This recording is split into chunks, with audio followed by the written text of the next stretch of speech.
Okay, John. I literally have found more mistakes up here than I think I found in the last 10 or 15 roofs before that. Here's the skylight that leaks. It's getting behind here somewhere. Last time I was here, this area here is what I concentrated on. I found all those nails under there and sealed them up for you.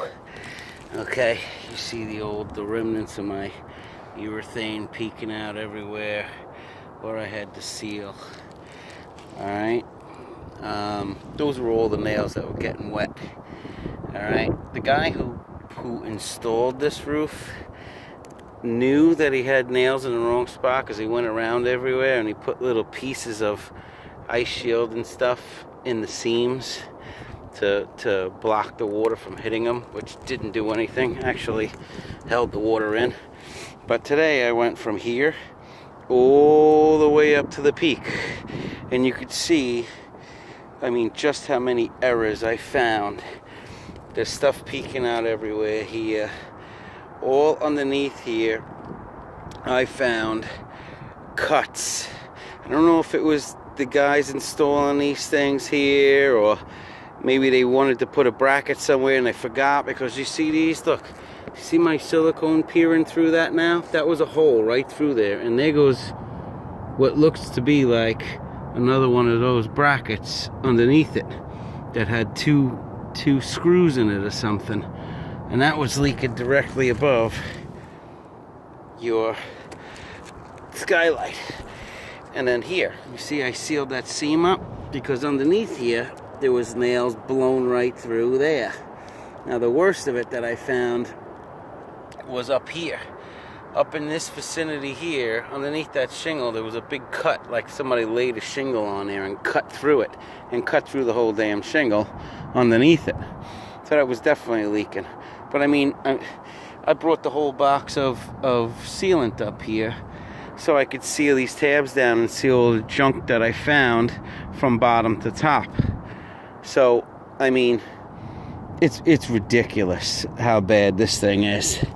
And if it's like this here, it's probably like that everywhere else, so you're probably going to start having issues. But what I can tell you is that it had nothing to do with the installation of that skylight. That I can tell you. It was everything else above it. You know, when skylights leak, they usually leak on the bottoms or at the sides, but never in the back. When they leak in the back, it means that all the water is already underneath that system. All right. Now, if you have a leak again here, the only thing I'm going to tell you is rip this thing off of here and do it right, because it's disgusting.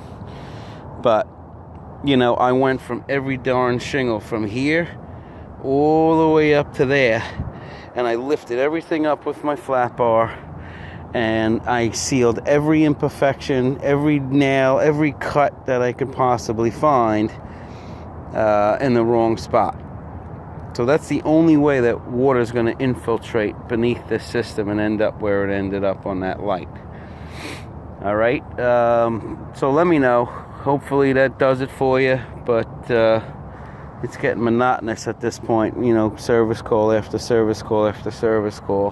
Because there's only so much I can do. I can't look under every shingle on the whole roof. But I certainly went from every shingle that is, you know, a foot left and a foot right of the skylight, all the way from there all the way up, which is outrageous compared to what I used to have to do. Usually you just look underneath the shingles really quick and you find that one that's making the problem, but I found a dozen, maybe 2 dozen, you know, to the point where if you look in my box here, look at all those empty tubes. That's for me sealing seams and sealing the bottom edges of the shingle and to seal all those nails up. So each one of those tubes are $12 a piece.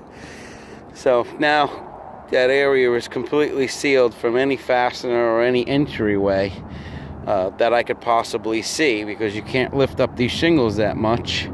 Because if you try to lift them up, they're going to tear and they're going to break. They're completely brittle. You know, which is attesting to how long it took my guys to actually do the skylights to begin with, because they couldn't get the shingles apart. Now I see. So that's it, basically, in a very long-winded speech what's going on over here. So let me know. Hopefully this will buy you some time, but in the near future you're going to be tearing this thing up, you know, and redoing this roof on this house. All right, it's stayed its course. All right, let us know. You have the number. Bye-bye.